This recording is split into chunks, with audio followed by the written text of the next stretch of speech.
Hey everybody, Flip with Kelly coming at you here today. So I'd share another one of my secrets along this real estate journey. So the house that I'm living in here, we've got about, I don't know, 40,000 equity in it.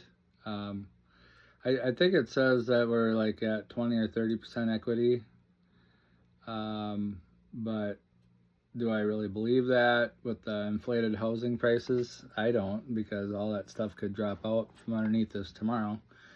Anyways, yeah, we do have some equity built up in the house. We've been paying it down for, I don't know, roughly 15, 16 years now. But I wanted to go back to the beginning of this deal.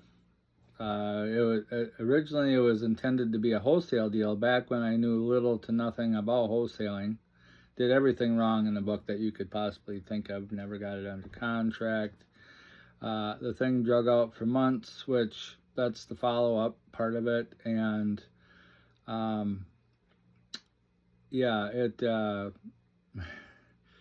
was just amazing. We found it via bandit signs, but actually I found it before I even put one bandit sign out. And so let me tell you how that works. But so basically what I did was I went to a real estate seminar, like maybe roughly 2-3 years, a year. I don't know exactly how long. This has been a while back. But before this house ever even came into concept, before I ever heard about this house, had the inkling clue about this house. So we went to this real estate seminar, and at this seminar, they, as part of the meeting or seminar, I don't even know if it was like a seminar, whatever you want to call it. It was just this thing through a free thing, and we went to it. And actually it might have been a paid one. Anyways, they had us go into this like a close your eyes. I would classify it as like a guided meditation type thing. And so that got us really relaxed and kind of focused. The speaker was talking it, and then he got to the point where after we got relaxed, he's like, okay, so he says, visualize driving down the road and you pull up to this driveway of your dream house, right? And you create the house. What does the driveway look like? The yard. You're pulling up to this house, you walk up the driveway. Then he says, you know, what does the house look like? The siding, roof. You get inside. He says you take your shoes off, so now you're barefoot on the floor. And he says you can have any floor you want. What floor does your house have? You know, not exact wording here, but you know, what are the walls? Are they sheetrock? Are they wood? So it was like kind of designing your house as you walk into it, pull up on it. And now you're feeling what texture, you know, what floor do you want? So I chose tile. I like the feel of tile on my bare feet. So now, you know, now I'm feeling the tile on my feet as I walk through the house. And so we just went to this virtual animation inside your head, visualization of this house.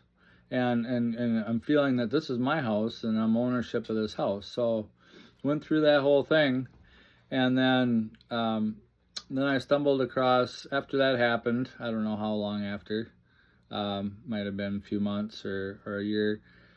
I don't think it was that long after it though. I stumbled across this one course of how to do bandit signs. So I started putting bandit signs out in this city.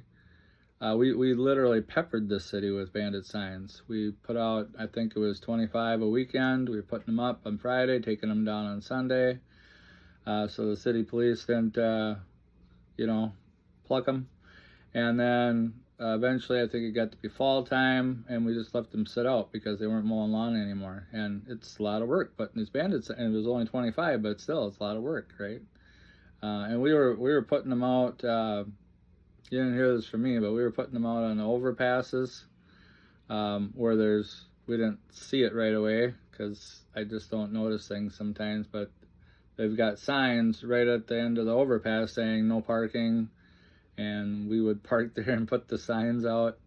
High traffic areas, right, is what you want to go after. So, and then this guy's mom happened to see one of our signs way on the other side of town, in the nicer side of town. So don't think you can't put bandit signs out in a nicer part of town if you're going after this other, because this was on a completely different side of town. And this guy might have never seen him. Well, obviously he didn't see him, but I don't know if we put the signs out right in this area or not. Maybe we didn't.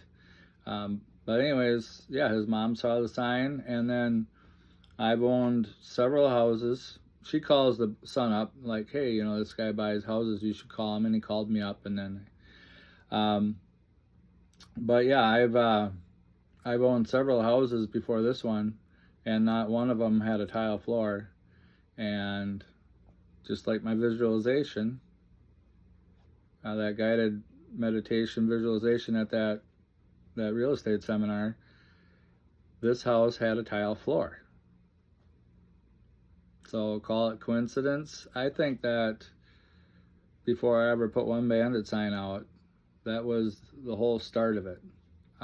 Was the visualization, and prior to that was the guided meditation. Prior to that was I don't remember how I got to that seminar. So maybe there was something.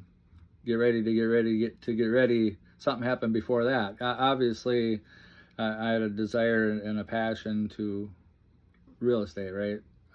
Probably started with my dad and maybe his grandpa before me and before him, before I can even remember. Some stuff carried on,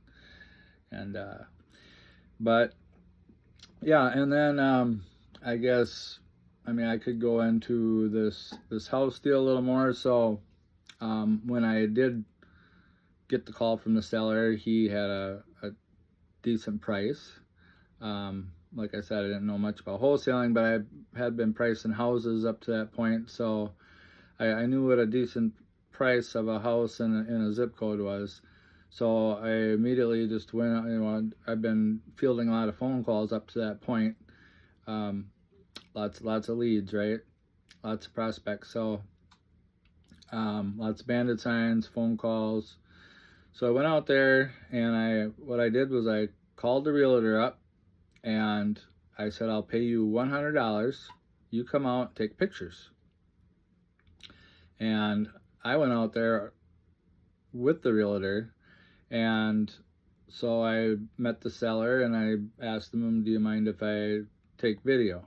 So he says, yeah, go for it. So I got my Android phone out, and I took video while the realtor snapped pictures. And then the realtor, I never ended up paying him, because I did call him and I said, what do I owe you? And he says, well, because when it actually came time to buy the house, like I said, this happened over a period of months. Like, the seller did not sell to me right away. And he says, well, our agreement has expired. He says, so technically, he says, you don't owe me nothing. So, and I didn't have a lot of money back then, so I never did pay him. But I almost feel like I owe him money yet to this day. Who knows? Maybe I'll bump into him again someday here and give him a Benjamin tip for helping out. But because it did do a lot of change in my life back then, getting into a house. But so yeah, we the seller wanted, I don't know, 50-some thousand, and I tried to wholesale it, and I would come back to him a month later or 3 weeks later, and I just a little call or a short little text saying, hey, we ain't got no bites here, and he'd be like, okay, because he was motivated to sell. So he's like, he says, well, why don't we reduce the price down some? So seller negotiated against himself. I never said one word about reducing the price. So I don't know how you all do it out there, but like when you first meet a seller, now is it a probate? Is it what kind of lead are we talking here? So some of these are a little more. They might be mourning. There's timing involved in some of the stuff, right? So I'd be like, okay, so I reduce the price down. Then I would probably be blasting pictures all over Craigslist, just stuff you're not supposed to do back when I knew nothing about wholesaling, and no bites. I did talk to another wholesaler in the area. I think he was a wholesaler, maybe he was like a cash buyer type, but pretty sure he was another wholesaler, and he said, you got it too high. And so, which, go back to the seller, and so the seller reduced it down to eventually down to 40,000, and I think it was then down to 39, and then I anticipating he would want to come back up a little more without me saying one word again. He did. He's like, hey, I got thinking about it, and it's risky business too. Entering into a land contract is what we finally did, and his dad tried talking him out of it, and but over a period of months, trust had been developed. So people know, like, and trust you. They want to do business with you. And so he, against his dad's advice, he entered into the land contract, 0 money down, with a promise to put a roof on it because the place did need a roof. So went to a real estate attorney, local guy that had done many land contracts similar to a subject to, and got to learn a lot about land contracts throughout the process. And I never drew up the contract. The attorney did it for only a few $100s, I believe, and they tracked amortization because there was payments made, then there was a change in payment partway through, and I had no idea how to track that stuff. Just but the attorneys, the attorney or the title, probably the attorney secretary, she knew exactly how to track it. They got very logical ways of breaking things down, and paid the seller direct payments. I think some people pay it directly to the bank because is the seller trustable to, if you pay him and then he's got to make that mortgage payment to the bank. So maybe it would be better set up to go pay it directly to the bank yourself, but the seller is the bank, so maybe consult your attorney on how to go about that. Then we run into another, there's all these road bumps, twists and turns and roadblocks, and the bank told the seller, you can't be doing this. And we had to deal with insurance, because how do you deal with insurance when you're trying to make it look like the seller's paying, but he's no longer living there? And then it gets back to the bank, and so the bank eventually finds out, because the bank needs to have insurance on this loan, make sure the building's insured. And so somebody at the bank told him, you can't do this. You entered into a contract with us as a first-time home buyer, and then he talked to a higher up in the bank, like the next day or something, and they said, no, you can do it. This other one was misinforming us. So always consider who you talk to too, right? Seller talks to somebody at the bank, comes back, oh my God, I can't do it. Consider the source. Don't just take one person that works somewhere, their word for it. Just like when you go to a big box store, it could be the guy his first day on the job. He might not know what he's talking about. So talk to somebody that's got a little more experience there, or is a little more in the know. But luckily for us, on this house, this deal, he did enter into a first-time home buyer's contract, but the way it was worded in the contract was that once he's owned the place for 10 years, that no longer applies. He can sell it to whoever he wants. But if it was prior within that 10 years, then no, he couldn't, according to the contract, that first-time home buyer's contract. So luckily he had lived here for 10 years, and so that's another thing that I've never heard anybody tell me before. So maybe you're hearing it here first, or maybe you are aware of contracts, first-time home buyers contracts with the bank, is within 10 years you can't sell it. So consult your attorneys. My attorney never told me this either, but luckily it was beyond that 10 years. So make sure that whatever contract the homeowner entered into on the mortgage, that you can be buying the place, he can sell it to you. Perhaps even on a land contract or a subject to or a rent own or whatever. But yeah, and then we had agreed on land contract, I believe, within 2 years, because sometimes it can affect the seller's credit if it goes on too long, is what I was told. And so I think we had it land contract for 2 years. It ended up being 3. The seller didn't have a problem with that.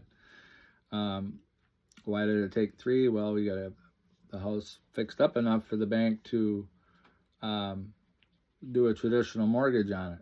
And we had some more fixing to do. We didn't get accepted right away. I just didn't move really fast on it. So if I would have been more active and did more fixing faster, it wouldn't have ever took us to 3 years. But so then, yeah, eventually we fixed up the house enough, and we did a cash refi out of a traditional mortgage, out of the land contract into a traditional mortgage, and we got $12,000 cash back at closing on the cash refi. And yeah, so that's kind of the story. The main part of this one was that the guided meditation, perhaps do that step, probably helpful. And then so guided meditation or meditation, you could do it yourself, like self-hypnosis, but I think meditation is a better term for it. And then the visualization, and then from the visualization, and the universe works at its own pace. So, divine timing. So you probably never will know exactly when it's going to happen, but I eventually got that course started. You don't need a course, but I mean, I can show you how to do it too. Put the bandit signs out, and then field the phone calls, and then the other thing too is I don't put bandit signs out in this area anymore. I mean, if you want to, you can chance it, but in some places it is illegal, city ordinances.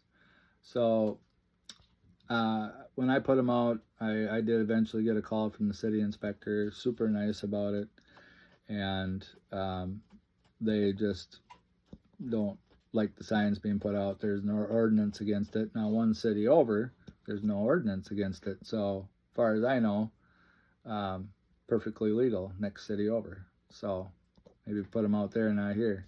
But there's a lot of different forms of marketing. You can mail letters, you can send out postcards, you can do sticky notes, you could do online bandit signs. There's just, there's all kinds of different ways.